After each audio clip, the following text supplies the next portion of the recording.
என் இனிய நல் உறவின் உறவுகளை, நாம் இன்று 28:25 இருக்கின்றோம். தூய ஆவியானவர் நம்மில் தினம் செயல்படுகின்றார். அன்னை மரியா நமக்காக இறைவனிடம் பரிந்து பேசி வருகிறார். நம் தேவைகளை இறைவனிடமிருந்து நமக்கு பெற்று தருகிறார். நாம் தினம் தொடர்ந்து வாசித்து கொண்டு வருகிற சங்கீத தொடர்ச்சி. இன்று நாம் வாசிப்பது 102, 1, 2, 3. ஆண்டவரே, என் மன்றாட்டை கேட்டருளும், என் அபயக்குரல் உம்மிடம் வருவதாக. நான் இடுக்கணுற்ற நாளில் உமது முகத்தை மறைக்காதீர், உமது செவியை என் பக்கமாக திருப்பியருளும். நான் மன்றாடும் நாளில் விரைவாய் எனக்கு பதிலளியும். என் வாழ்நாள்கள் புகையென மறைகின்றன, என் எலும்புகள் தீச்சுளையென எரிகின்றன. இன்றைய வாசகம் நீதித்தலைவர்கள் 9:6-15 மற்றும் இன்றைய தூய நற்செய்தி வாசகம் மத்தேயு 20:1-16. அக்காலத்தில் இயேசு கூறியது, விண்ணரசை பின்வரும் நிகழ்ச்சிக்கு ஒப்பிடலாம். நிழக்கிலார் ஒருவர் தம் வேலையாட்களை வேலைக்கு அமர்த்தும் விதம். காலையிலிருந்து மாலை வரை வேலைக்கு அமர்த்தியவர் மற்றும் மாலை வந்து அவர்களுக்கு 2 அவர் வேலை கொடுத்தவர். இதை கண்ட காலையிலிருந்து வேலை செய்தவர்கள் முணுமுணுத்தனர். கடைசியில் வந்த இவர்கள் 1 மணி நேரமே வேலை செய்தார்கள் அல்லவா என்று. ஆனால் இதற்கு இணையாக, தோழரே, நான் உமக்கு அநியாயம் செய்யவில்லை. நீர் என்னிடம் ஒரு தெனாரியம் கூலிக்கு கொள்ளவில்லையா? உமக்குரியதை பெற்றுக்கொண்டு போய்விடும் என்று அந்த கடைசியில் வருபவர், இவருக்கு கொடுப்பது என் விருப்பம். நேர்மையான கூலியை கொடுப்போம். தொழிலாளர்களின் உழைப்பு சுரண்டப்படும். கொடுமை நம் நாட்டில் இன்னும் தொடர்ந்து கொண்டு தான் இருக்கிறது. நேர்மையான கூலியை உங்களுக்கு கொடுப்பேன் என்னும் இன்றைய இறைமொழி நமக்கு அறைகூவல் விடுக்கின்றது. இயேசு முன்னிறுத்தும் நிழக்கிலார் காலையில் முதலில் வந்த தொழிலாளர்களுக்கும் மாலையில் கடைசியாக வந்தவர்களுக்கும் ஒரே கூலியை கொடுத்து அதனை நியாயப்படுத்தவும் செய்கின்றார்.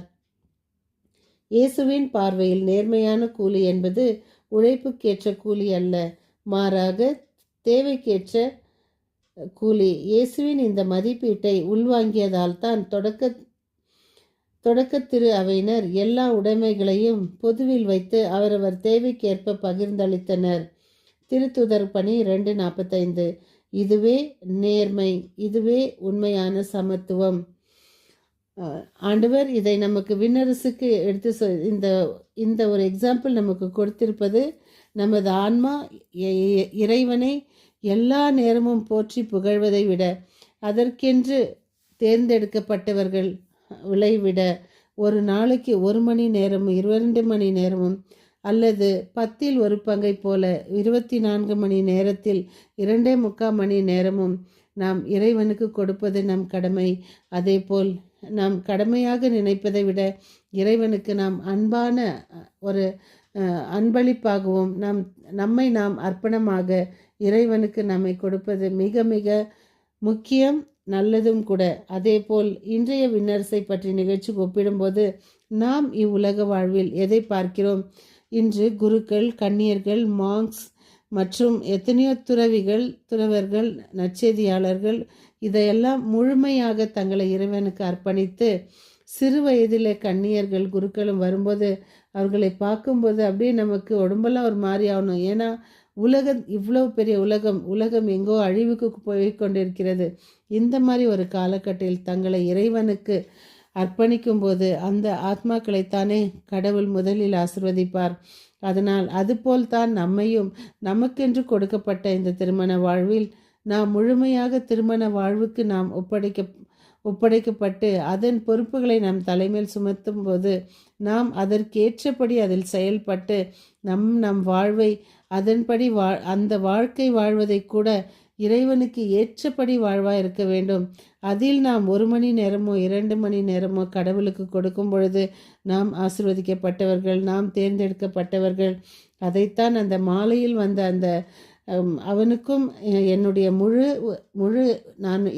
முழு மனதோடு அவனுக்கு நான் கொடுப்பேன், அது என் விருப்பம் என்கிறார் அந்த நிழக்கிழார். அதேபோல் கடவுளும் நம்மை தேர்ந்தெடுக்கும் பொழுது, அவர் நமக்கு கொடுக்கும் பொழுது அந்த 1 மணி நேரம் 2 மணி நேரம் நாம் செய்யும் அந்த வேலைக்கேற்ற பணி நாம் பலனடையும் போது இறைவனுக்கு நாம் இறைவனுடைய விருப்பத்திற்கேற்ப இறைவன் நமக்கு அவருடைய சொந்த விருப்பத்தோடு நமக்கு அளிக்கும் அந்த பங்கில் நாம் பெற்றுக்கொள்ளும் போது மகிழ்ச்சி அடைகின்றோம். அதே போல்தான் ஒரு மாஸ்டர் ஒரு ஸ்கூலில் வேலை செஞ்சு கொண்டு இருக்கிறார். அவர் வேலை செய்த அந்த முழு பணத்தையும் அவர் திருமணமே செய்து கொள்ளாமல் ஏழை எளியவர்களுக்கு கொடுத்து வந்தார். அப்பொழுது ஒரு நாள் இவர் இதேபோல் அந்த பள்ளியில் ரிட்டையர்ட் ஆகி மற்றும் அந்த ரிட்டையர்ட் பணத்தையும் 30 லட்சம் வருகிறது, அதையும் ஏழைகளுக்கே கொடுத்து விடுகின்றார். இதற்காக தமிழ்நாடு அவருக்கு ஒரு நல்லவர் என்ற பட்டத்தை கொடுக்கின்றது.